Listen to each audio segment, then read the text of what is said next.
कभी कभी अल्लाह ताला हमें ऐसे इम्तिहान से गुजारता है जो हमारी समझ से बाहर होता है, और कभी कभी वो मोहब्बत वहां से देता है जहां से हम उम्मीद भी नहीं करते। आज जो कहानी आप सुनने जा रहे हैं वो न सिर्फ हैरान कर देने वाली है बल्कि आपको रूह तक हिला देगी। एक 80 साल की बुजुर्ग महिला जिसने निकाह किया एक 25 साल के नौजवान से। लोगों ने मजाक उड़ाया, ताने मारे, फतवे तक दिए, कहा ये निकाह नहीं नाटक है। मगर जब अल्लाह की कसम लेकर इस औरत ने अपनी दास्तान सुनाई तो सबकी जुबानें बंद हो गईं। इस रिश्ते में उम्र का फर्क तो था मगर नीयत पाक थी, दिल साफ था, और सबसे बड़ी बात नीयत में रिया नहीं थी बल्कि रब की रजा थी। तो क्या ये मोहब्बत सच्ची थी या किसी साजिश का हिस्सा? क्या इस निकाह के पीछे छुपा था कोई गहरा राज? और शादी के बाद ऐसा क्या हुआ कि यह मामला सोशल मीडिया से लेकर मस्जिदों तक चर्चा का विषय बन गया? एक ऐसी कहानी जो दिखाती है कि इंसान इरादा करे तो उम्र, जात और जमाना कुछ भी मायने नहीं रखता, बस नीयत सही होनी चाहिए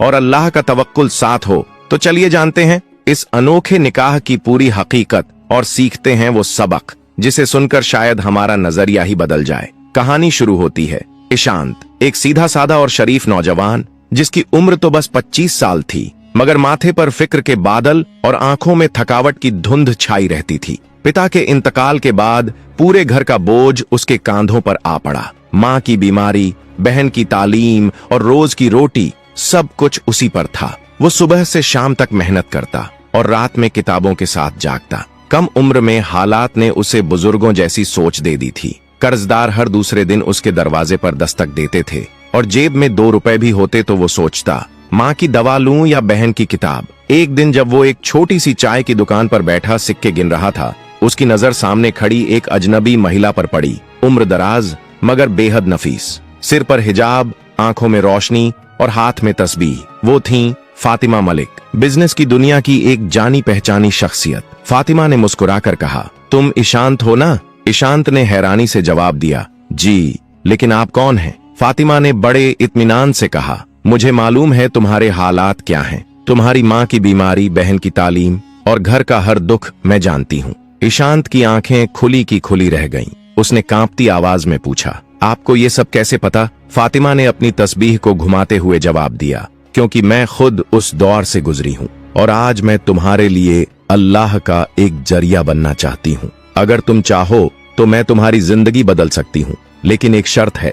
ईशांत चुप था, लेकिन दिल की धड़कन तेज हो गई थी। मुझसे निकाह कर लो, फातिमा ने कहा, बिल्कुल साफ लफ्जों में। ईशांत सन्न रह गया। आप मजाक तो नहीं कर रही? नहीं, फातिमा ने कहा, ये एक पेशकश है, साफ और नेक नियत वाली। तुम्हारी माँ का इलाज मेरी जिम्मेदारी, बहन की पढ़ाई मेरा फर्ज और तुम्हारा कर्ज सब मैं अदा करूंगी। लेकिन बदले में सिर्फ इतना चाहती हूँ, तुम्हारा साथ, तुम्हारा नाम निकाह के रिश्ते में।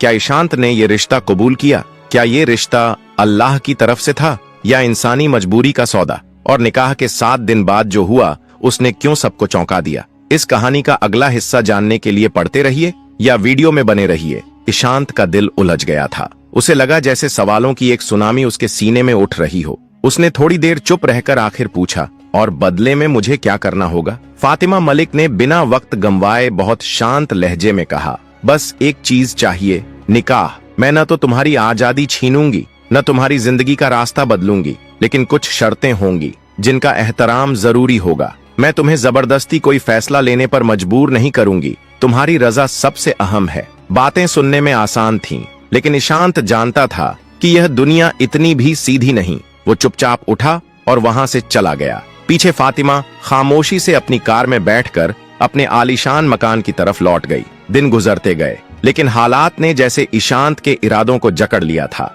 घर के बाहर खड़े कर्जदारों की आवाजें, माँ की हर खांसी में होती दर्द की चीख और बहन की किताबों पर छाए अधूरे सपनों के साए, सब कुछ उसे अंदर से तोड़ता जा रहा था। आखिरकार एक शाम जब सूरज डूब रहा था और जिंदगी की उम्मीदें भी ढलने लगी थीं, ईशांत ने अपना फैसला कर लिया। वो फातिमा के सामने खड़ा हुआ और थके हुए स्वर में बस इतना बोला, मैं तैयार हूँ निकाह के लिए। इसके बाद हर चीज बहुत जल्दी हुई। गवाह बुलाए गए, काजी साहब ने निकाह पढ़वाया, दस्तावेजों पर दस्तखत हुए। निकाह सादगी से हुआ, मगर उस निकाह में जो वादा था वो पूरी कायनात से भारी था। शादी के बाद ईशांत पहली बार उस हवेली में गया जो अमीरी का नहीं, ताकत का भी किला लगती थी। संगमरमर की फर्श, ऊंची छतों से लटकते झूमर, दीवारों पर लगे ईरानी फानूस, हर चीज अपने अंदर एक इतिहास समेटे हुए थी। ईशांत को पहली बार एहसास हुआ, यह औरत सिर्फ अमीर नहीं है, बल्कि उसकी रुतबा, उसकी मौजूदगी ही एक मुकम्मल राज्य है। नौकर चाकर उसकी बात बिना बोले समझते थे। हवेली की औरतें जब ईशांत से बात करती तो नजरें झुकाए, जैसे वो किसी शहंशाह से मुखातिब हों। रातें खामोश थीं, लेकिन उस खामोशी में कुछ था जो चुभता था। सब कुछ ईशांत की सहूलियत के मुताबिक था, मगर अंदर ही अंदर उसे कोई नामालूम सी बेचैनी महसूस होती, जैसे किसी पुराने गुनाह की परछाई हवेली में अब भी घूम रही हो। कुछ ही दिनों में ईशांत की नजर हवेली की दूसरी मंजिल पर पड़ी। वहां एक बहुत बड़ा दरवाजा था, जिस पर भारी ताला पड़ा रहता था और 2 नौकर हमेशा उसकी निगरानी करते थे। कोई उस ओर जाने की हिम्मत नहीं करता। ईशांत के जहन में सवाल उठने लगे, आखिर उस कमरे में ऐसा क्या है जिसे छुपाया जा रहा है? निकाह तो हो चुका था, मगर दोनों के बीच अब भी जज्बात की दीवार खड़ी थी। फातिमा ने कभी ईशांत को मजबूर नहीं किया। वो चाहती थी कि अगर वो उसके पास आए तो खुद की मर्जी से आए, दिल से, न कि किसी सौदे के तहत। फातिमा अक्सर तिजारत के कामों में लगी रहती, लेकिन ईशांत की खैरियत पूछना नहीं भूलती। मगर ईशांत, वो अब भी खुद में गुम था। उसका हर जवाब औपचारिक होता और चेहरा बेरुखी से भरा रहता। उस हवेली में सब कुछ था, दौलत, इज्जत, शान, मगर वो जज्बात जो एक रिश्ते को मुकम्मल बनाते हैं, वो अब भी कहीं दूर थे। फातिमा अक्सर ईशांत के साथ एक ही दस्तरख्वान पर बैठकर खाना खाती थी, लेकिन नजरें मिलती नहीं और बातें भी सिर्फ खाने तक सीमित रहती। न किसी ने बीते वक्त की बात छेड़ी, न आने वाले कल की कोई ख्वाहिश जताई। ऐसा महसूस होता था कि जैसे 2 अलग अलग जहान एक ही छत के नीचे मजबूरन साथ बैठे हों, लेकिन दिलों के दरमियान फासले अब भी कायम हैं। एक रात जब हवेली में सन्नाटा तारी था और दूर से अजान की हल्की आवाज फिजा में गूंज रही थी, ईशांत अपने कमरे की तरफ लौट रहा था। तभी उसकी निगाह हवेली के उस हिस्से पर पड़ी जहां आमतौर पर अंधेरा रहता था, लेकिन आज वहां रोशनी थी। वो ठिठक गया। ये वही हिस्सा था जहां फातिमा का निजी कमरा था, हवेली का वह हिस्सा जहां किसी का दाखिल होना मना था। ईशांत के कदम रुक गए। वह सोचने लगा, आखिर वहां कौन है? ये रोशनी किस बात का इशारा कर रही है? उस कमरे की ओर देखने पर ऐसा लगता था जैसे कोई परछाई उसमें हर वक्त मौजूद हो, और वो परछाई फातिमा की अपनी थी। फातिमा अक्सर चाहती थी कि ईशांत उसके कमरे में आए, लेकिन ईशांत खुद को हर बार रोक लेता। न जाने क्यों उसके दिल में एक अजीब सी दहशत थी। उसके एहसासात गवाह थे कि इस हवेली की दीवारें सिर्फ ईंट और पत्थर की नहीं, बल्कि राजों और रहस्यों से बनी हैं। इसी हवेली में एक और कमरा था, एक भारी मजबूत दरवाजे वाला। उस पर बड़ा सा ताला जड़ा था। जब भी ईशांत उस ओर बढ़ता, कोई नौकर नरमी से रोक देता। हुजूर, ये हिस्सा ममनुआ है, इसमें जाना मना है। ईशांत पूछता, क्यों? लेकिन जवाब हर बार चुप्पी में गुम हो जाता। एक रात जब आसमान पर बादलों ने चांद को छुपा लिया था और हवेली की हवाएं कुछ कहने लगी थीं, ईशांत दबे कदमों उस कमरे की ओर बढ़ा। दरवाजे के पास जाकर उसने कान लगाए और अंदर से फातिमा की आवाज सुनाई दी। लेकिन ये आवाज वैसी नहीं थी जैसी वो रोजाना सुनता था। वो किसी से बहुत गंभीर अंदाज में बातें कर रही थी। ईशांत को समझ नहीं आया कि वो किससे बात कर रही है, लेकिन लहजा ऐसा था मानो कोई इबादत या कोई हिसाब किताब चल रहा हो। उसके जहन में शक की चिंगारियां भड़क उठीं। क्या ये निकाह एक सौदा था? क्या मैं एक मोहरे की तरह इस्तेमाल हो रहा हूँ? उसने ठान लिया, अब सच्चाई सामने लानी ही होगी, चाहे इसके लिए उसे कोई भी रिस्क क्यों न लेना पड़े। उस रात ईशांत अपने कमरे में लौटा, लेकिन नींद उसकी आंखों से कोसों दूर थी। हर तरफ साया, हर दीवार पर शक और हर सांस में एक सवाल। उसी रात पहली बार उसके दिल में फातिमा को लेकर एक अलग ख्याल आया। क्या वो वाकई सिर्फ एक अमीर उम्र दराज महिला है, या फिर उसके अंदर भी कोई ऐसा दर्द छुपा है जो बरसों से किसी को बताया नहीं गया? वो जानता था अगर इस राज्य से पर्दा हटाना है तो उसे उसी से पूछना होगा, उस औरत से जो उसकी जिंदगी में बेवजह दाखिल नहीं हुई थी। हवेली के गहरे सन्नाटे में सिर्फ दीवारों से टकराती घड़ी की टिक टिक सुनाई दे रही थी। रात अपने तीसरे पहर में दाखिल हो चुकी थी। वो वक्त जब हर गुनाह, हर रहस्य और हर मोहब्बत चुपचाप अपनी परतें खोलती है। ईशांत ने आज ठान लिया था, अब और इंतजार नहीं। अब वह उस रिश्ते को सिर्फ नाम से नहीं, अपने जज्बातों से भी निभाएगा। उसने फातिमा की सबसे करीबी और भरोसेमंद नौकरानी संजना से बात की। संजना एक मासूम, हुस्न से लबरेज लड़की जो हमेशा पर्दे में रहती थी और बस फातिमा के इशारों पर ही चलती थी। मुझे बेगम साहिबा से मिलना है, ईशांत ने सलीके से कहा। संजना ने सिर झुकाया और भीतर चली गई। जब फातिमा को यह खबर मिली, वो जैसे रूह से निखर उठी। उसकी आंखों में चमक दौड़ गई और होठों पर दुआ जैसा मुस्कान आ गया। बिस्मिल्लाह करो, उसे भेज दो, फातिमा ने कहा और संजना के हाथ थाम कर कहा, आज की रात मेरी तकदीर मुकद्दर करेगी। ईशांत जब कमरे की ओर बढ़ा तो वो एक मामूली कमरा नहीं बल्कि इश्क और इंतजार का हरम लग रहा था। दरवाजे पर पहुंचकर उसने दस्तक दी और फातिमा ने खुद दरवाजा खोला। वो आज किसी मलिकाए हुस्न से कम नहीं लग रही थी। हल्की सी इत्तरी महक, रेशमी लिबास और आंखों में सजी एक दुआ। ईशांत ठहर गया, नजरें वहीं थम गईं। आप तो बिल्कुल 20 की लग रही हैं, ईशांत ने कहा, हैरानी और अजनबी मोहब्बत के साथ। फातिमा मुस्कुराई और धीमे लहजे में बोली, इश्क में उम्र नहीं होती ईशांत। जब औरत सच्चे दिल से मोहब्बत करती है तो वक्त उसके कदमों में रुक जाता है। मैं सिर्फ तुम्हें नाम से नहीं, अपने दिल और दुआओं से अपनाती हूँ। कमरे में गुलाब की खुशबू और हल्की सी रोशनी की गर्माहट थी, लेकिन उन सब से ज्यादा वहां एक गवाह मौजूद था, दिल का सच्चा इरादा। ईशांत ने गहराई से उसकी आंखों में देखा और पहली बार पूरी सच्चाई से कहा, मैंने तुम्हें हमेशा एक सौदे की तरह देखा, लेकिन आज समझ आया, तुमने मुझे सिर्फ दौलत का वारिस नहीं, अपने जज्बातों का भी हकदार बनाया है। फातिमा ने अपनी पलकों को झुकाते हुए सिर उसके कंधे पर रख दिया। मर्द जब औरत को अपना कहता है, न मजबूरी में न मतलब में बल्कि मोहब्बत से, तो वो औरत उस पल जवान हो जाती है। यही पल मेरी दुआओं की कबूलियत है। ईशांत ने उसका हाथ थामकर उसके माथे को चूमा, जैसे इश्क की पेशानी पर सज्जदा कर रहा हो। कमरे की रोशनी अब धीमी पड़ रही थी, लेकिन ईशांत और फातिमा की आंखों में जो रोशनी थी वो उम्मीद की थी, भरोसे की थी और शायद अब किसी गहरे राज के खुलने की भी। ईशांत ने फातिमा का हाथ अपने सीने पर रखा और कहा, नहीं, यह धड़कन अब तुम्हारी है। जब तक यह चलती रहेगी मैं तुम्हारा रहूंगा। फातिमा की आंखों में चमक थी और उस चमक में जवानी नहीं बल्कि सच्चे प्यार की रोशनी थी। वह करीब आई, अपने माथे को उसके सीने पर रखकर बोली, मैंने अपनी जिंदगी में बस 2 बार जी भर के सांस ली है। एक जब तुमने मुझे अपनी बीवी कहा और दूसरा जब तुमने मुझे अपना कहा। ईशांत ने उसके बालों को धीरे धीरे सहलाते हुए कहा, मैं तुम्हारी हर झुकी हुई लट में मोहब्बत की कसम खाता हूँ।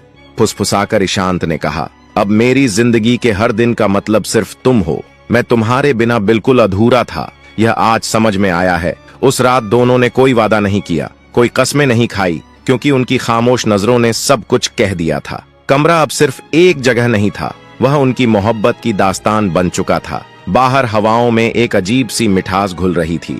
ईशांत को लगा वह तो बस राज जानने आया था, मोहब्बत तो अनजाने में ही हो गई थी। मगर मोहब्बत यहाँ एक तरफा नहीं थी। फातिमा ने हार नहीं मानी। वो ईशांत के पास आई और उसके होठों पर उंगली रख दी। अब कुछ है और तुम भी ईशांत को कुछ करने की जरूरत नहीं रही। फातिमा पहले ही इश्क में डूब चुकी थी। मोहब्बत की लहरें समंदर सी उठी और ईशांत उसमें बहता चला गया। वो रात हवेली की सबसे हसीन रात बन गई, बल्कि तूफानी इश्क की दास्तान सुबह होते ही नौकरानियों में फुसफुसाहट होने लगी।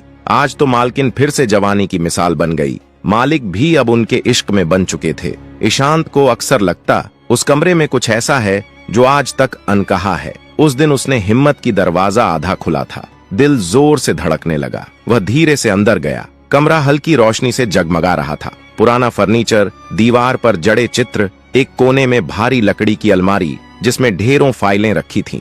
ईशांत की नजर पास रखी मेज पर गई। एक मोटा सा लिफाफा पड़ा था जिसके कोने पीले हो चुके थे। ऐसा लग रहा था जैसे उसे बार बार छुआ गया हो। उसने लिफाफा खोला। उसमें एक फोटो थी जिसमें उसके पिता सुरेश मेहता और फातिमा साथ खड़े थे। पिता के चेहरे पर हल्की सी मुस्कान थी। ईशांत की आंखें खुली की खुली रह गईं। तभी एक आवाज आई, आखिरकार तुमने सब देख ही लिया। ईशांत ने पलट कर देखा। फातिमा खड़ी थी, आंखों में न डर न हैरानी, मानो उन्हें पहले से पता था कि यह लम्हा आएगा ही। ईशांत ने फोटो छिपा ली, कांपते हुए कहा, यह शादी कोई सौदा नहीं बल्कि बदला था। फातिमा मुस्कुराई, तुम बहुत समझदार निकले। ईशांत, मुझे नहीं लगा था तुम इतनी जल्दी सच्चाई जान जाओगे। ईशांत के जज्बात फूट पड़े। तुमने मेरी मजबूरी का इस्तेमाल किया। मेरे पिता से बदला लेने के लिए मुझे सिर्फ एक औजार बनाया। फातिमा ने शांत और मजबूती से कहा, अब जब सच सबके सामने है तो सुनो। ईशांत, मैं तुम्हारे पिता से वाकई मोहब्बत करती थी। वो मेरे पहले और आखिरी इश्क थे। जब मैं 25 की थी मेरी जिंदगी वीरान हो गई। मेरा पति रुखसत हो गया। उस वक्त तुम्हारे पिता ने मेरा सहारा बने। मैंने उनकी मोहब्बत समझ ली, मगर हकीकत कुछ और थी। वो सिर्फ अपने फायदे के लिए थे। जब मैंने शादी की पेशकश की तो उन्होंने मुझे ठुकरा दिया। उसी दिन मैंने अल्लाह से कसम खाई, अगर मैं उनकी नहीं बन सकी तो उनका खून बेहिसाब नहीं बहेगा। जब मैंने तुम्हें देखा बचपन में तो दिल ही दिल में तय कर लिया कि तुम ही मेरी तकदीर हो। मैंने तुम्हारे साथ शादी की, बदले के लिए नहीं बल्कि उस ईमानदारी के लिए जो मुझ में बाकी रह गई थी। मैंने तुमसे दस्तखत लिए ताकि तुम मुझे कभी छोड़ न सको। फातिमा ने एक पल रुक कर मुस्कुराते हुए कहा, लेकिन ईशांत, तुमने वो किया जो तुम्हारे पिता कभी न कर सके। तुमने मेरी इज्जत की, मेरी तकदीर को समझा। तुम्हारी इंसानियत ने मेरी नफरत को मोहब्बत में बदल दिया। ईशांत ने कांपती आवाज में कहा, अब मैं तुम्हारी मोहब्बत का बंदी हूँ, तुम्हारा गुलाम। फातिमा ने गहरी नजर से कहा, तुमने मुझे कैद करने की कोशिश की मगर खुद अपने प्यार की जंजीरों में जकड़े हो गए। तुम्हारा बदला हार गया और मोहब्बत जीत गई। ईशांत ने फातिमा की नाजुक कलाई थामी और उसे अपने दिल से लगा लिया। मैं तुम्हें माफ करता हूँ क्योंकि तुम्हारा दिल अब साफ है और मैंने अपनी तकदीर पाली। फातिमा की आंखें नम हो गईं। उसने फुसफुसाते हुए कहा, अब अगर मौत भी आ जाए तो कोई अफसोस नहीं, क्योंकि तेरा प्यार मिल गया। वो हवेली अब ईशांत का महल बन गई। लेकिन कुछ वक्त बाद फातिमा बीमार पड़ गई और कुछ हफ्तों में हमेशा के लिए इस दुनिया से रुखसत हो गई। उसके आखिरी अलविदा के वक्त ईशांत ने बस इतना कहा, मैं तुम्हें माफ करता हूँ फातिमा, और तुम भी मुझे माफ कर देना। कहानी यहीं खत्म नहीं हुई। फातिमा की 22 साल की नौकरानी संजना, जो हमेशा ईशांत की सेवा करती थी, अब उसके और करीब आ गई। उनका रिश्ता धीरे धीरे छायाओं से निकलकर रोशनी में बदल गया। ईशांत ने संजना से शादी कर ली। अब हवेली में न तो अकेलापन था न सन्नाटा। ईशांत की माँ और बहनें भी वहीं थीं। जहाँ कभी फातिमा का अधूरा इश्क गूंजता था, वहाँ अब संजना की मुस्कान और ईशांत की सुकून भरी जिंदगी बस चुकी थी। ईशांत की मोहब्बत और इंसानियत ने उस दिल को बदल दिया जो कभी सिर्फ बदले की आग में जलता था। वो औरत जिसने बदला चाहा था, आखिरकार मोहब्बत की बंदी बन गई। यह कहानी हमें यह सिखाती है कि सच्चाई, वफादारी और दिल से किया गया इश्क सबसे बड़ी ताकत है। कई बार हम दूसरों को तकलीफ देने की सोचते हैं, लेकिन खुद ही उनके प्यार की बेड़ियों में बंदी हो जाते हैं। रिश्तों में सम्मान, समझदारी और सच्ची भावना हो तो हर जख्म भर सकता है। ईशांत ने जिसे माफ किया वही उसकी सबसे बड़ी जीत बन गया, और जिसने सिर्फ बदले की सोच रखी, उसके दिल में भी आखिरकार सच्चा प्यार जाग उठा। वक्त ने घाव दिए और मरहम भी। फातिमा के जाने के बाद भी हवेली में उसकी यादें ताजा थीं, मगर अब वे दर्द नहीं बल्कि एक नेक सीख बन चुकी थीं। संजना ने हवेली को एक नई जिंदगी दी, जैसे हर कोना कह रहा हो, अब अतीत को छोड़ो, भविष्य की ओर बढ़ो। ईशांत हर दिन संजना की तरफ देखता और दिल से शुक्रगुजार होता। जिसने बिना किसी स्वार्थ के साथ दिया, वही उसकी सच्ची हमसफर बनी। माँ के मन में भी आया चैन। ईशांत की माँ, जो कभी फातिमा और फिर संजना को लेकर मन में संदेह रखती थीं, अब संजना के सादे व्यवहार, सेवा और प्यार से पिघल चुकी थीं। तू सिर्फ मेरी बहू नहीं, मेरी बेटी है, ये कहते हुए उन्होंने संजना को गले से लगा लिया। हवेली में अब नए रंग भरने लगे थे।